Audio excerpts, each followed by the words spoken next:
Hola amigos, hoy os hemos traído a hacer un recorrido por el Palacio de la Ciudad ubicado en el corazón de Jaipur.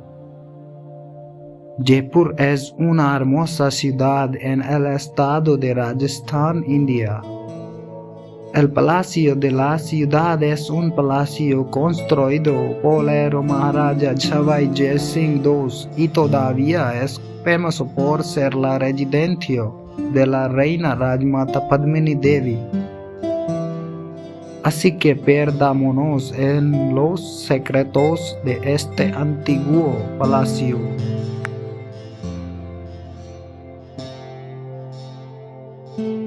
En primer lugar, hablemos del Palacio de la Reina. La parte más atractiva del Palacio de la Ciudad es el Palacio de la Reina, que fue construido para uso personal. Los palacios aquí tienen obras de arte en vidrio que brillan a la luz de la luna por la noche.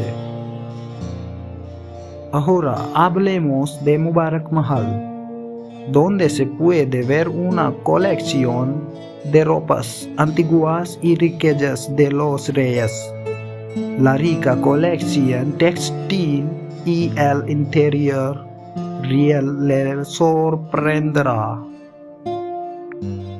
Ahora, después de esto hablemos de Chandra Mahal. Esta es la parte más alta del Palacio de la Ciudad. Fue utilizado como residencia del rey.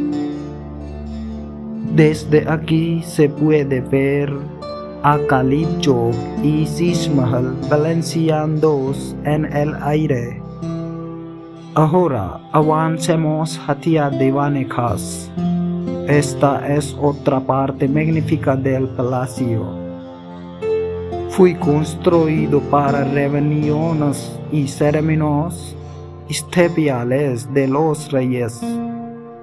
Aquí tendrás una experiencia diferente del Sheesh Mahal presente en las paredes.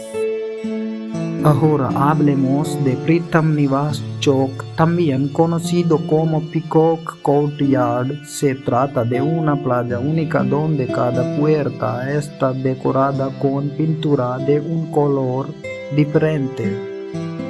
Ahora bien, si hablamos de Jaipur, sabéis que también se la llama Ciudad Rosa, porque los muros de toda la ciudad están hechos de piedras rosas. Ahora, un pequeño mensaje para ti. Si te gustó este viaje y aún no te has suscrito a nuestro canal, hazlo ahora y presiona el icono de campana para que puedas conocer cada nuevo video con anticipación. Y si video, no olvides darle me gusta y compartirlo con tus amigos. Su apoyo es la mayor fuente de inspiración para nosotros. Gracias.